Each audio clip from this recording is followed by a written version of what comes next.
In the previous lectures, we learned how to use Bettercap to do a number of cool things. But everything we did it through a text or a terminal interface. There is also a web interface or a graphical interface for Better that we can use to do everything that I showed you so far. The reason why I started with the text interface, because first of all, I actually prefer using it and I use that instead of the graphical interface all the time. I think it's faster, you can use it to achieve your goal and launch the attacks much faster. It also requires less resources and less modules, therefore it's less likely to fail and it's less buggy. Not only that, but by learning how to use the text interface, I also showed you how to manually modify the caplets and the scripts where they are stored and how to use them properly without the need for an extra plugin, which is the plugin that runs the web interface. With that being said, some people still think the web interface is more user-friendly, and that's why I'm going to cover it in this lecture. So I'm going to start Bettercap by typing Bettercap, and I'm going to do iFace to select my interface, which is F0, and I'm not going to specify a caplet this time, because I simply just want to start Bettercap on the interface that is connected to the target network. So we're going to hit enter, and that will run with no issues, as usual.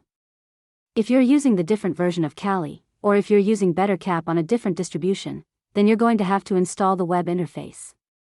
So you're going to have to do UI.update to install it, and then once it's installed, you can simply do HTTP UI. Now, I can simply run it by typing HTTP UI without having to install anything. And if I hit enter, you'll see that it's going to run with no issues on this URL. So I'm going to copy this and we're going to go and open it in my web browser. And perfect, as you can see, we get the login page for the web interface. So the default username is user, and the default password is pass. I'm going to click on login to login. And as you can see, we have a very simple and easy to use interface. There is no more commands that we have to run, even though we can run commands here through the command line. Right here, we have the event log. So this is similar to what you see in here in the terminal, but it's in a much nicer interface. You can use the search bar here to filter if you're looking for a specific log or for a specific event, and you can actually click any event type to mute it so you won't see any of that event on screen. All of this is happening in here in the events menu.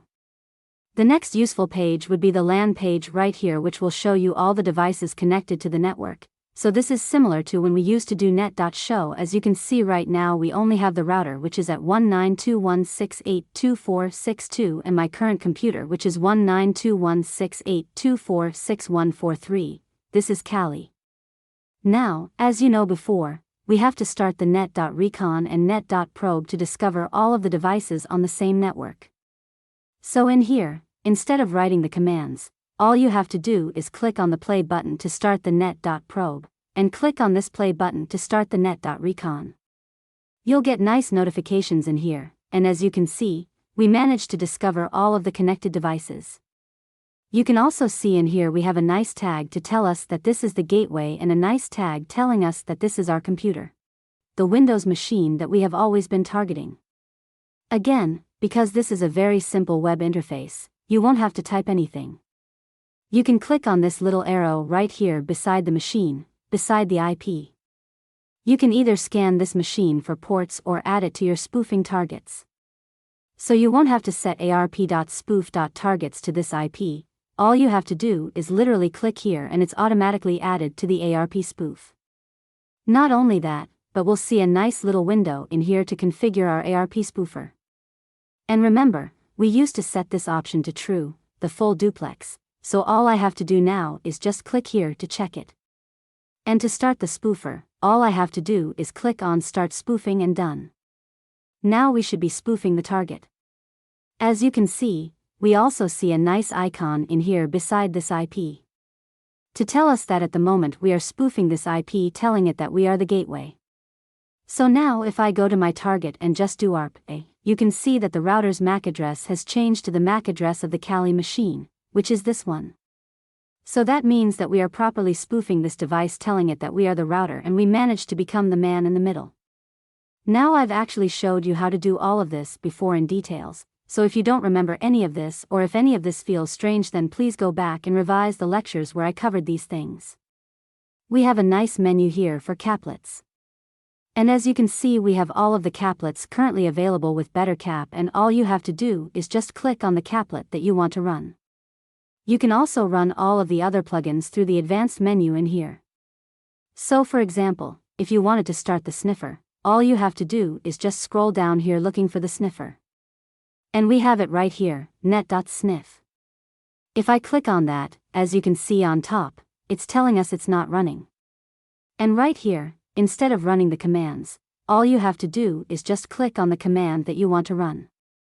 Not only that, but if you wanted to modify any of the options, again, all you have to do is just type whatever you want to modify in here, click on the save in here, and then run the command that you want to run.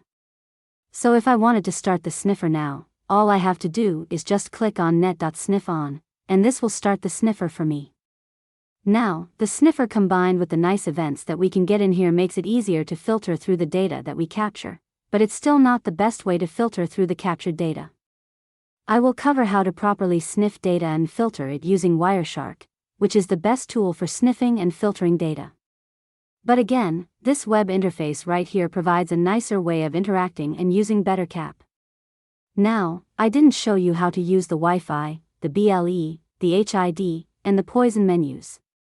Because we actually did not use any of these modules previously, so I just wanted to focus on showing you how to do everything we've done so far using this interface. Like I said, it is easier to use, I agree, but once you get used to the terminal interface, it will be just as easy as this one.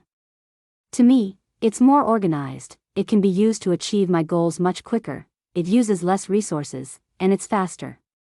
That's why I prefer using it over the web interface. And if it wasn't for showing you how to use the web interface, I wouldn't even install it. But at the end of the day, I wanted to show you both options, and obviously you're free to use whatever is easier for you.